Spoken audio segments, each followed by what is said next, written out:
Good morning, everybody. Actually, good afternoon. It's 12:15 on Friday, October 26th, and this is PPID's first personal injury live dialogue slash interview slash informational video. And in case you don't know who I am, my name is Adam Handler. I'm a partner of Pollack, DeCicco, and the head of the personal injury department. We have lots of different things to discuss over the next few weeks, few months, but I think we should start with one of the most basic questions that I'm asked when a client comes in for the first time. What's that question? What do you think it is? Anybody have any idea what they think the most popular question is? What's the value of my case? Right. What's my case worth?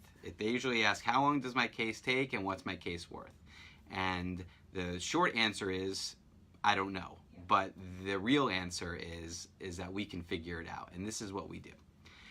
Cases are based on two things. Number one, liability and damage. Number two, damages. So there's two parts to every case: how the accident happened and what happened to you as a result of the accident. Obviously, in cases in which you have more catastrophic injuries, such as surgeries, paralysis, and even death, those cases have a higher settlement and verdict value than cases in which you received, let's say, a whiplash injury or a broken pinky toe or an ER visit, and that's it.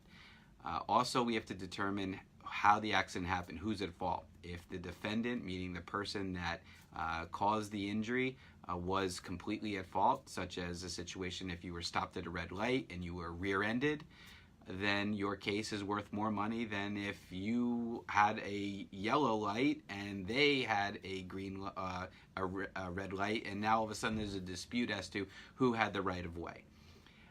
So let's get down to it. What's my case worth? The first analysis we need to figure out after we determine who's at fault and what the injury is. And remember, we don't always know exactly what the injury and the treatment is. You can come in to my office a few days after an accident with a sore back, and 2 months later you can wind up with a serious spinal surgery or require pain management injections. You can also come into my office with a sore back and 2 weeks later tell me, Mr. Handler, I'm feeling much better. And that's obviously something that we take into consideration when trying to resolve your case in favor of you. The overall analysis that we need to figure out, no matter who's at fault and what your injury is how much insurance coverage there is. You know, a lot of times people will come in getting in an accident with, let's say, a tractor trailer or a FedEx truck or another big entity that caused the accident. We know that those situations dictate that there will be sufficient insurance on that end. Usually tractor trailers in the state of New York, as required by federal law, are required to have $5 million of coverage. So you can get in an accident with a truck and we know we have the potential to go after $5 million. You can have a job place accident in which something falls on you or you fall off something or you're injured because of an otherwise unsafe work condition.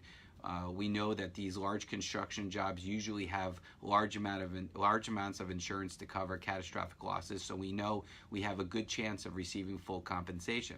But what happens in those situations in which you're rear-ended by somebody, there's a terrible impact and you have an injury, and the person that caused the accident only has the state minimum of insurance, which is $25,000.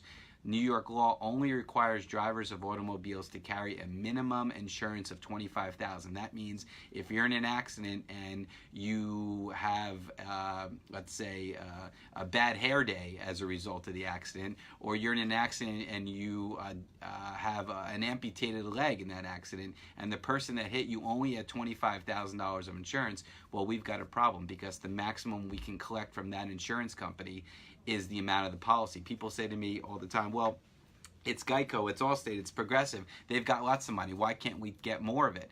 It's only what the policy holder had with the insurance company. Now, we can of course go after the individual and their assets, but usually when there's situations where somebody has minimum insurance, there's not much of assets that they're looking to protect.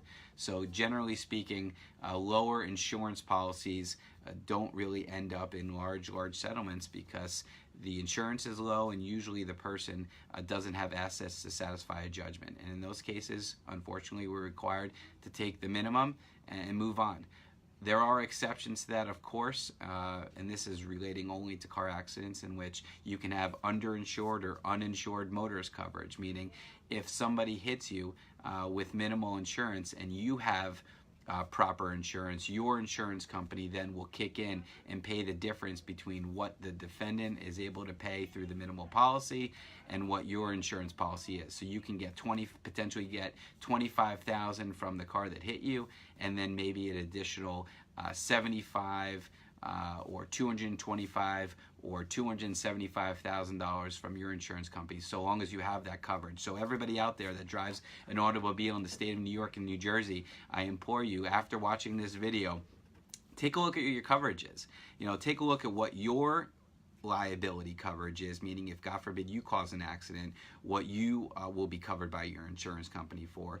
And if you own a home or if you have a good job and assets to protect and you only have minimal insurance, you may want to rethink that, because that could lead to a possible financial exposure on your end.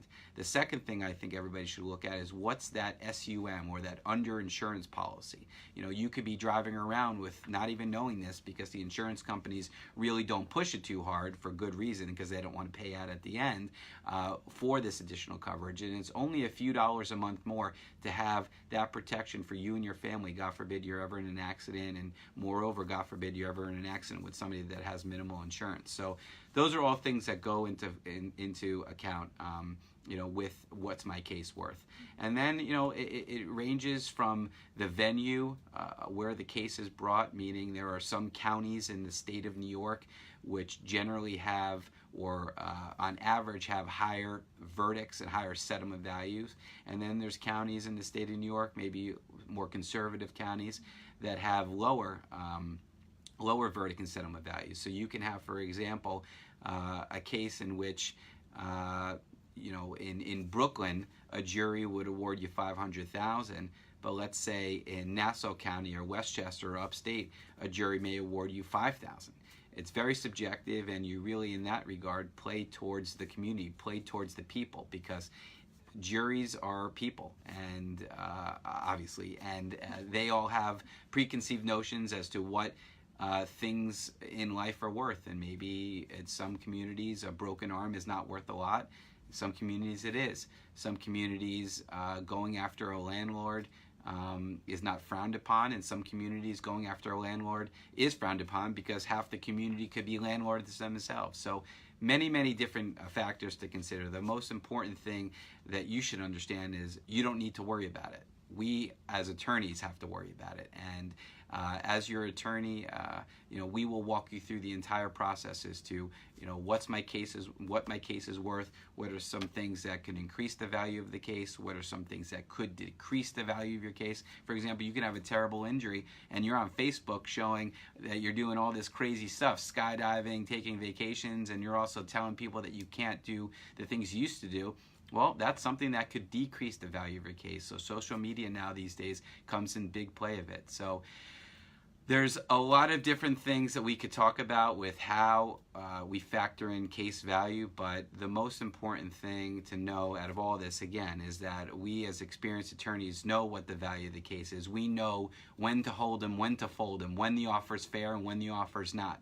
So as long as you have trust in us and faith in what we're doing here, you hopefully will join the thousands of other people that have had successful results as clients of this firm. We can never guarantee a successful result in every future case, but we can tell you that nobody's going to fight harder for you to make sure that you get everything you're entitled to make it one of those high-value cases if, God forbid, your injury dictates it. So please check out my website, thecasehandler.com. Feel free to give our office a call, 212-233-8100, or come stop by 225 Broadway on the 3rd floor, and we'll let you know how we can help you, and we look forward to servicing you and all your family's needs, legal needs, immigration, criminal defense, real estate, personal injury.